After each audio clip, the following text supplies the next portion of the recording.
Good morning and welcome back to WA Live.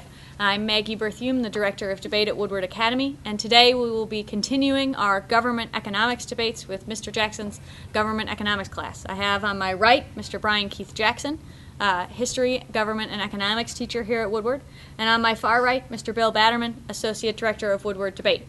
We have several debates on tap for you today, and they will be preceded by a brief discussion of the issues and followed by a discussion of how the debaters did presenting their arguments. The first debate this morning will be between Mr. Rashil Chandra and Mr. Ben Marcus, and they will be debating about same-sex marriage. What do you think about what are we looking for in today's debate, Mr. Batterman? Well, same-sex marriage has proven a difficult issue to debate over the course of our debates over the last few days. I think it's important for students to really engage the arguments that the other side makes and specifically respond to opposing points. There's obviously ethical issues, religious issues, and then there's public policy issues, issues of civil rights and equality, and kind of packaging those arguments together and comparing them is the key to having an effective debate on this issue. All right. Also, I think this debate is extremely timely, considering that we recently had Jason Collins of the Washington Wizards come out in an SI article that he is in fact gay, and he's the first known actively participating NBA player in a team sport to come out while he was still active. And also, a few weeks before that, we had Brittany Griner on the women's side, the first pick in the WNBA draft, come out as lesbian. So clearly, the issue of gay rights, same-sex marriage, is at the forefront of the minds in America today. And so I'll be interested to see if the students articulate those particular public policy issues with respect to whether or not we should allow gays and lesbians to be married. Absolutely. Now let's take it to Rochelle and Ben to see how the debate goes.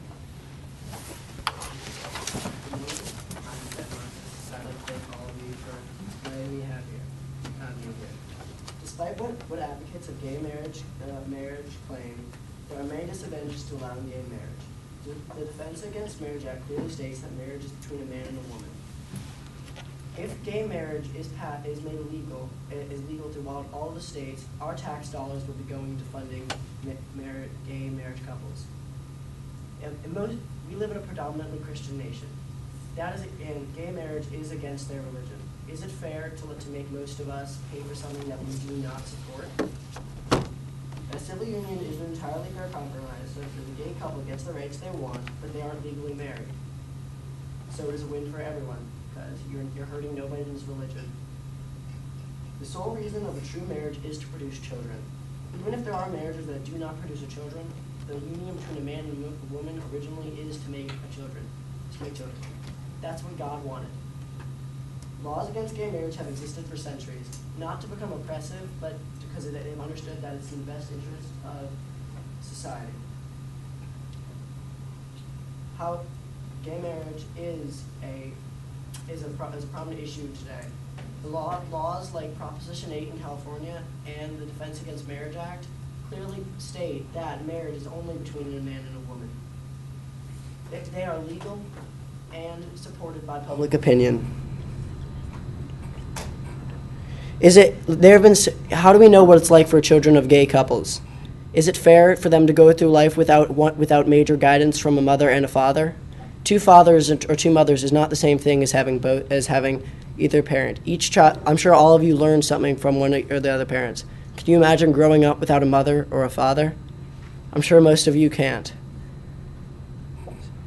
Children are developing and need parents to successfully guide them through difficulties.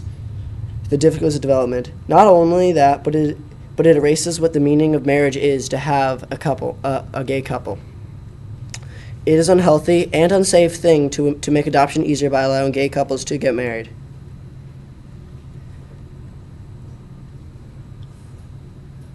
That's all I have today to say. All right. I beg to disagree with my opponent.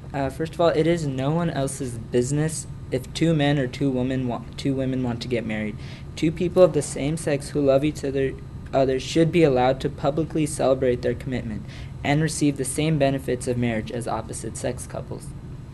There's no such thing as an actual traditional marriage. Given the prevalence of modern and ancient examples of family arrangements based on polygamy, communal child rearing, the use of concubines and mistresses, and the commodity of prostitution, heterosexual monogamy can be considered unnatural in evolutionary terms.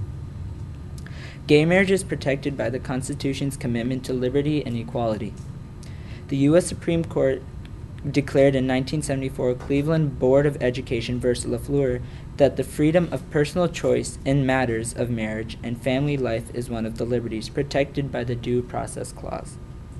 U.S. District Judge Vaughn had also supported this in August 4th of 2010 by saying it's unconstitutional under both due process and equal protection clauses, so he disagreed. Denying same-sex couples the right to marry stigmatizes gay and lesbian families as inferior and sends the message that it is acceptable to discriminate against them. The Massachusetts Supreme Court wrote an opinion on State Senate on February 3, 2004, offering civil unions was not an acceptable alternative to gay marriage because it is considered a choice of language and reflects the demonstrable assigning of same-sex, largely homosexual couples to second-class status. Gay couples and all are people who deserve to be happy. So if men can make another man happy, that's fine. People should not discriminate or change their views on people just because of the way they feel. I also disagree with him. The gay marriages can actually bring a financial gain to a state or a local government. The revenues from gay marriage comes from marriage license, higher income taxes, and decreases the cost for state benefit programs. In 2010, there's a study saying that 100,000 kids have been up for adoption. That means there are a lot of kids who do not have parents, but because of same-sex marriage, a lot of kids have been able to be adopted, making more homes for each kid. That's fine. To answer rebuttal, what they've also showed is they have studies that show that gay marriage will lead to more children being raised in same-sex households, which is not an optimum environment for raising children, because children need both a mother and father. A study has shown that girls who are raised apart from their fathers are at a higher risk for earlier sexual activity. People should not have their tax dollars spent on something that they view as wrong.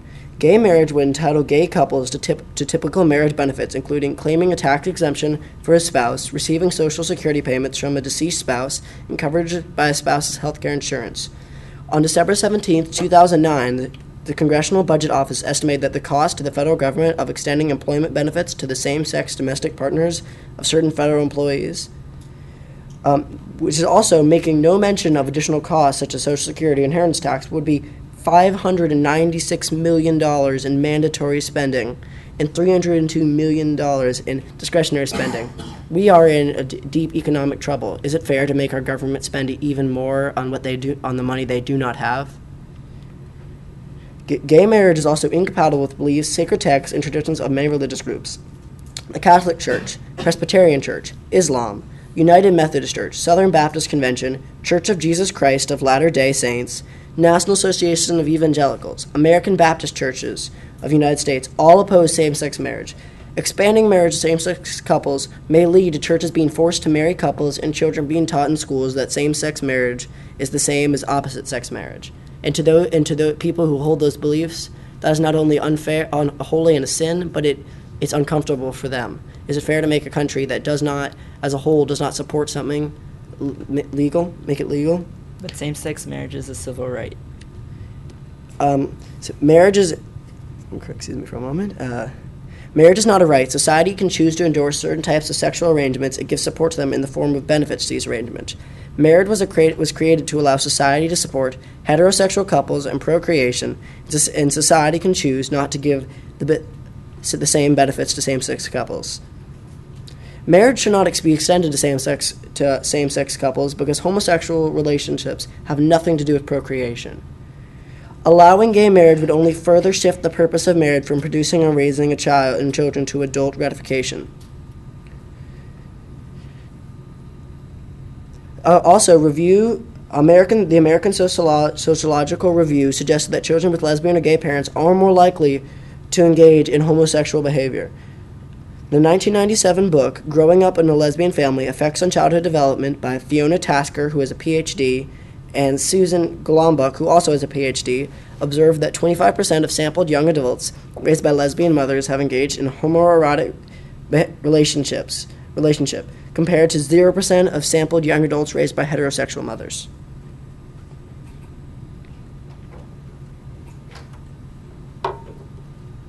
That is my rebuttal. In 1967, there's a Supreme Court case calling Loving v. Virginia that confirmed that marriage is one of the basic civil rights of man. So that means that any man or any woman is allowed to marry who they feel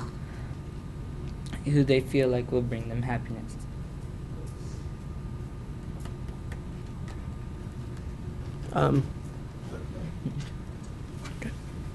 Thank you for having me, and have a wonderful day. Who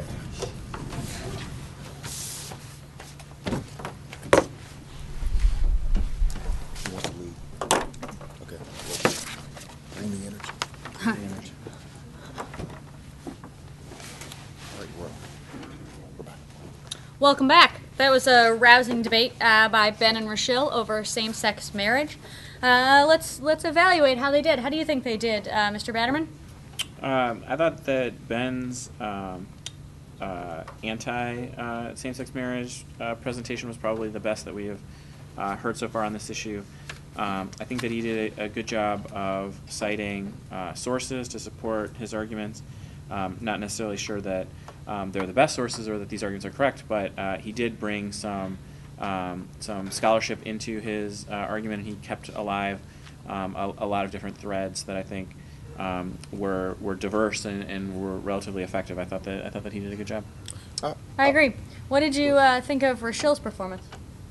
I thought Rochelle's constructive speech was pretty good. The thing that he needed to do better is to respond to a bunch of the arguments that Ben made. He didn't take the opportunity in his rebuttal to really cover a lot of the arguments. So the argument about spending tax dollars on something that religions don't like, the argument about the economic cost of gay marriage, the argument about procreation and the importance of that, he really just settled on it's a right. But I think that if he would have weighed that argument against some of the arguments that Ben had made, I think his argument would have been a lot more persuasive. I agree. It seemed like he had a lot of the materials to do that as well. He cited a study about the financial gain to states and the federal government in his constructive, but didn't use that to follow up on Ben's tax dollars issue. So that would have been a stronger final speech, I think. But good job to both sides, I think. All right, very good. So let me introduce the next debate for you all to discuss, and that's going to be the ban on assault weapons, and in particularly the AK-47 and the AR-15. These two weapons have been in the news recently as a result of the shootings at Virginia Tech, Arizona, Columbine, Aurora, Newtown. And there's been a movement in the Congress. I'm not exactly sure what the latest is, but there's been a movement in Congress for background checks to possibly even bolster up the existing laws or even take laws to the next level, which would include banning these types of assault weapons. We have Andrew Garrison, who is going to be arguing the pro side of banning these assault weapons, and we're going to have Spencer Madison arguing against banning these assault weapons. Let's start with you, Ms. Berthume. What will you be looking for in this very topical debate on the issue of assault weapons? Well, this debate comes down to a comparison of the issues for me, that in the one side is likely to talk about Second Amendment rights, while the other is likely to talk about the efficacy of the ban or the need to protect American citizenry. And I think that the winning side is likely to be the one that's able to bridge the divide and compare between those two sets of issues. All right, and for you, Mr. Batterman, at the intersection of the government interest in protecting the public versus the individual's interest in honoring their Second Amendment rights to bear arms, handicap this particular debate for us. Well, the debate in Congress, I think, demonstrates how difficult it is for the two sides to come together. I think it'll be important for the pro-gun control debater to acknowledge that gun rights exist and that there's some value to them, but to argue that they should be curtailed in this specific instance. And then likewise, I think the debater that's defending the gun freedom needs to have a strong defense of why these particular weapons are an essential component of the right to bear arms. And that kind of back and forth that acknowledges some truth in the other side's position, I think will help them make the most persuasive arguments possible. All right, very good. So let's now turn our attention over to Andrew and Spencer, with Andrew going first, arguing in favor of banning assault weapons, and then Spencer giving his opening statement against banning assault weapons, and then we'll hear rebuttal from both sides. Thank you very much as we turn our attention to the presenters.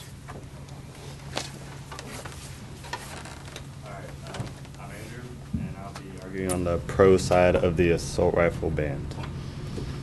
Through the assault weapons ban, the U.S. government is trying to not let the people who should not have assault rifles have no way of gaining access to the weapons, but also in the process not taking away the weapons from the citizens who know how to handle the weapons properly. Shootings around the U.S. have sparked the idea of banning assault rifles, and the government's rationale is that the less assault rifles there are, the less shootings there will be around the U.S. The U.S. has one of the worst records of death by shootings around the world, but this could be prevented by controlling the clip size of guns and not taking away the weapons from the citizens who know how to handle the weapons properly. The Sandy Hook shooting was used to pass new legislation to ban assault rifles. Most people hate to see accidents being used as props to pass legislation for gun control. But this is a legitimate issue to decide how our country is going to fix the problems of gun violence in the U.S.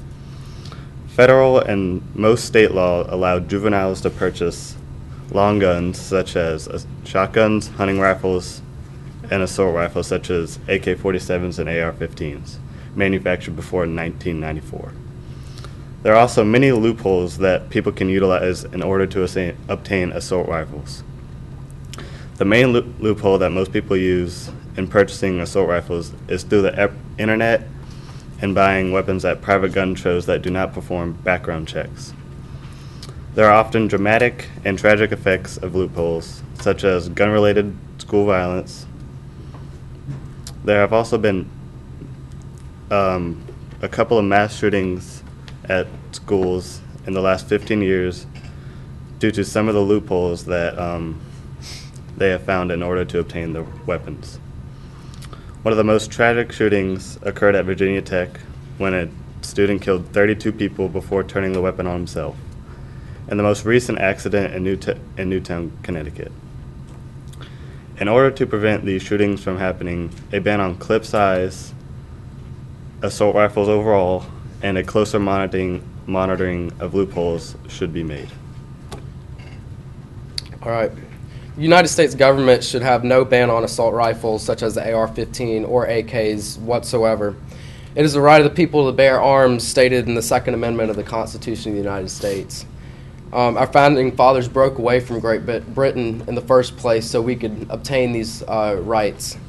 And our nation was born with the rights to possess weapons, so why should we now change what the founding fathers declared our nation? Founding fathers gave us the right to possess weapons personally, for the reason that people would hold the majority of the power in America. The fact that the government is trying to ban these weapons is clearly showing that it's striving for too much power over the people. Yes, assault weapons are dangerous, but are necessary in today's society to prevent some possible civil unrest. No matter where you are, even in your home, you are not safe. Many people use assault rifles responsibly in their homes and many other places. Our society today is filled with so much danger and violence in some places that it's almost absurd to not need an assault weapon. And one fact that it's not by having assault weapons in society, it's not as harmful as you think, is because the majority of violence in today's society is found in lower socioeconomic classes, in which cannot afford assault weapons, but if they were to have them, they would use it to illegally obtain drugs, money, whatever else. So the people who can afford these assault rifles and AKs, which are priced from $500 to $5,000 in some cases, it's not proven that they use them more responsibly, but there's no need to use them for crime. I like to say that though assault rifle, the amount of assault rifles that are into today's economy, there's just way too much. We do not need all of these like weapons, like, because there are just what am I trying to say? There's just too much of them. I mean, you can ban the clip size and put trigger locks on them to prevent people from stealing them and being able to shoot them. Okay. Well, for instance, by banning assault weapons, it's the same as illegal drugs. When you ban those, they become popular. For instance, cocaine, heroin, many of those are very popular. But when if you were to allow illegal drugs, the selling rate would decrease, and the demand for them would also do so. And if you were to demand, so the same would happen with guns. If you ban them, there will be a more want for them rather than if you do not. If we keep having our second constitutional amendment right, then the number of crimes will either stay the same or go down, but surely will not go up.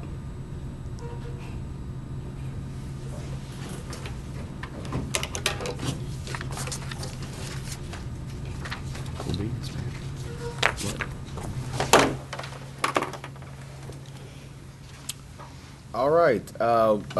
Welcome back to the Woodward Academy debate week. And we just heard from Andrew Garrison and Spencer Madison on the issue of whether or not America should ban high-powered assault weapons, and particularly the AR-15 and the AK-47. All right, let's start with Mr. Batterman first and get his critique. Mr. Batterman, please tell us, what is your critique of the students' debate that you heard today? Well, I thought that it was a pretty good debate. The pro didn't really challenge the con's argument that assault weapons are necessary to defend one's home, and that a lot of people use assault weapons responsibly. He even suggested that it was absurd not to have an assault weapon, and I don't know. I can't really think of a reason that someone would need an assault weapon. I wish that there had been more discussion of why that was true, and I wish that the pro had kind of challenged that argument more in the rebuttals. In his rebuttal. All right. And Ms. Berthiaume, please give us your critique on the students' performances today. I didn't expect the deviation into cocaine legalization, but I do understand the sort of prohibition increases desire argument that Spencer was going for there. Perhaps another example might have been more effective, but I think that both sides had pretty strong constructives. They needed to perhaps consider what the other side was going to say in preparing for the rebuttal, and it would have improved the overall quality. All right, very good. So you heard those critiques, and now we're going to move to our last debate for the second period. And it's going to be a little bit of a change from the schedule that was previously stated. All right, we're going to still going to have the same debate, which is going to be the issue of internet gambling.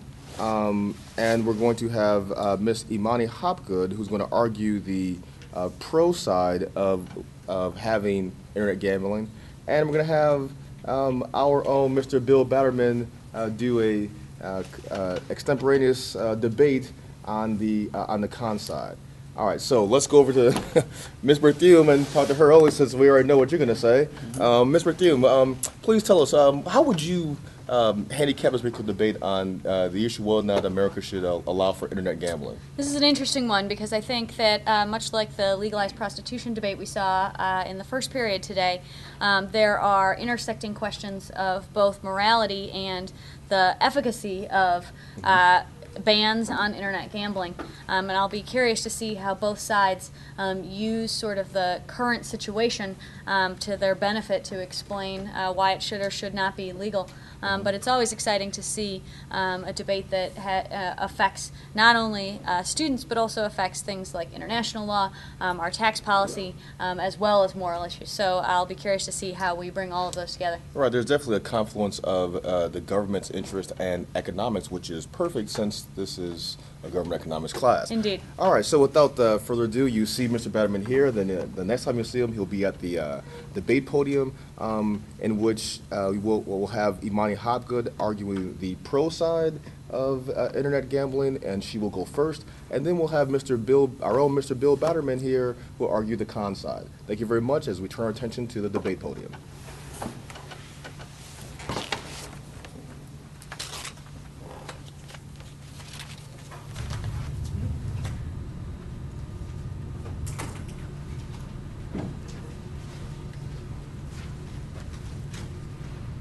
Go for it. All right. Okay. I'm Imani Hopgood, and I'm for internet gambling. As of 2009, online internet gambling was completely legalized, and the only thing that the government prohibited was credit cards and debit cards being used. So, if you're a gambler, you use services like PayPal, and you hook it up to whatever gambling source that you want to use, gambling site. Online gambling is convenient for people because mostly 75% of Americans have at least one computer in their household, and so all you have to do is just turn on your computer and you can gamble at the push of a button. Another positive for online gambling is that you don't have to carry cash in your pockets. And since there's no cash in your pockets, it's the crime rate for robberies, like in Vegas and stuff like that, will drop because there is no quick cash that people can use. You just have credit cards and stuff, and you're in your own house.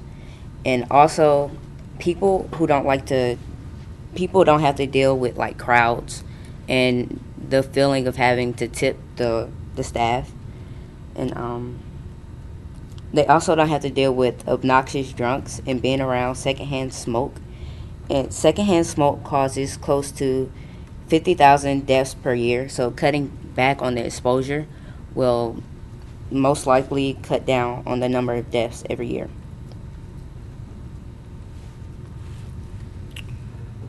All right. I think it's probably true that some internet gambling is inevitable. People find ways to gamble offshore or using alternative sites that still enable people to gamble even if it was abolished. But I think that internet gambling should be illegal because the legalization of it dramatically increases the number of people who gamble online. I've got three arguments. The first argument is that it promotes individuals gambling too early.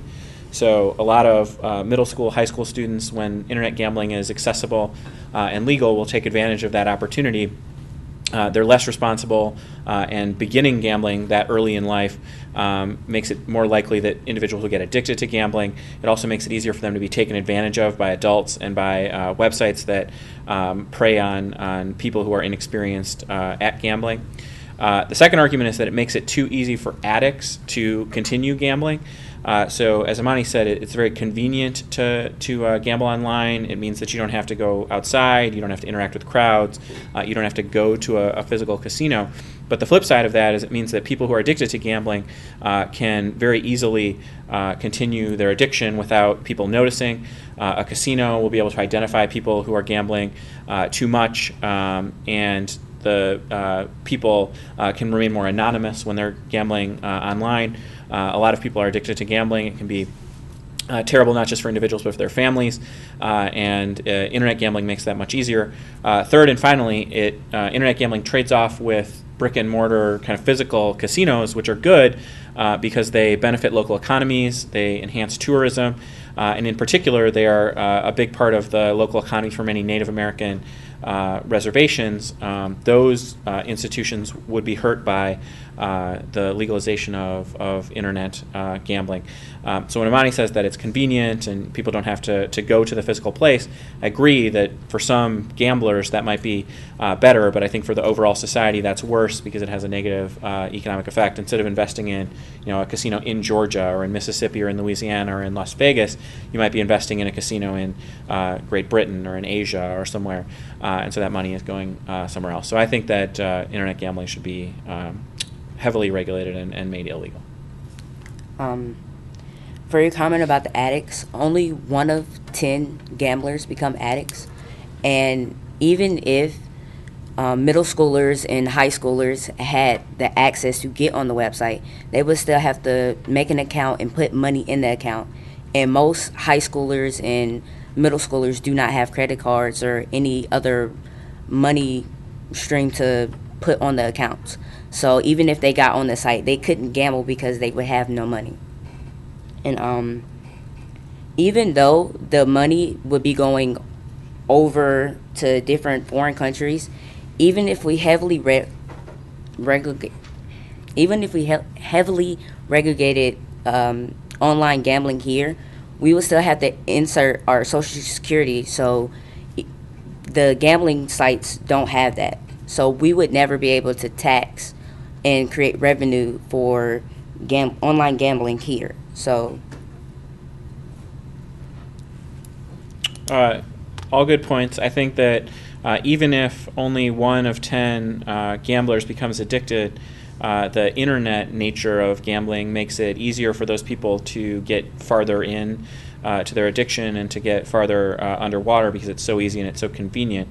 I do agree that it's difficult for some younger people to gain access to PayPal or whatever, but just judging at least by Woodward's student population, it seems like very many of you have access to either prepaid credit cards, debit cards, or your parents just give you a credit card. All of you with iTunes accounts have experienced the ability to pay for things electronically, and I think that'll only continue as time goes on.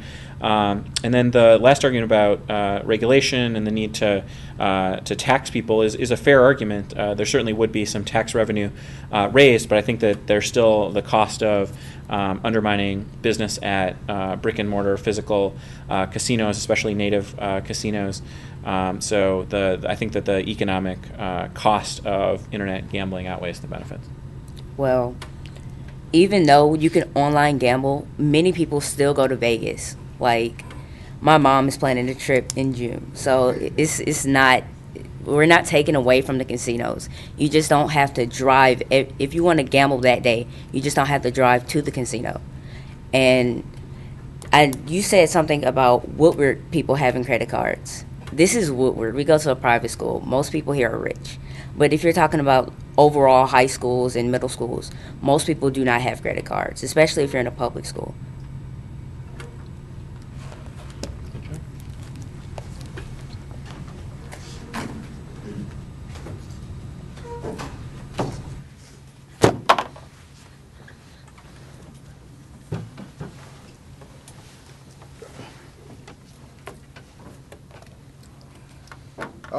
All right. We're back here live at the on Woodward Academy Debate Week at our anchor desk here. Either one of you, please tell me, why is Imani not on the debate team? She was, and we lost her, unfortunately, and I spent this debate reminding myself of how much I regretted that. But she did an excellent job. I thought that one of the things that this debate showed us is that direct response to the opponent's argument really does improve the quality of the debate. And one of the reasons that internet gambling is such an interesting issue is because the sides really do respond to each other. Unlike some of the debates we see where many of the issues are somewhat irresolvable because of the authors don't really talk to each other or just conflicting moral beliefs, this debate allowed us to really get into the public policy and economic issues that we're looking for here. And I thought she did a very good job. She held her own against Woodward's debate coach and made a very strong case. I think the only opportunity she missed was perhaps the possibility that she could have argued that internet gambling would increase revenue for local casinos by getting more people to try out gambling that then would, go to Vegas. They would go to the native casinos. But other than that, excellent job. All right, Mr. Batterman, you had the first-hand account of I did. Imani's debate skills. Tell us, how did you let her get away from the debate team? I don't know. I thought she did a really good job. I was very persuaded. I think the You only taught her thing- well. We Little apparently touch taught her there. well. Yeah. I think the thing that I wish, I didn't have any time to prepare, but I wish that we'd had some numbers, because my guess is that her argument about the economic benefits is probably correct. I wish that that she had cited a study, but I think that the logic of her argument is almost certainly true. So she persuaded me that gambling should be legal. All right, very good. All right, well, we only have a few more minutes left in class here, so we'll take this time to say thank you very much for watching Woodward Academy Debate Week for the second period. We've finished all our debates for my second period class, so we will not be going live tomorrow, despite what the schedule that had said we would previously. Thank you very much for tuning in, and our next opportunity will be fourth period. And also, I wanted to preview that during the lunch hour. Also, please tune in, because we will be having another public policy debate regarding the Woodward Academy drug policy, featuring myself, Mr. Jackson, and Dr. Gully. Thank you very much for watching.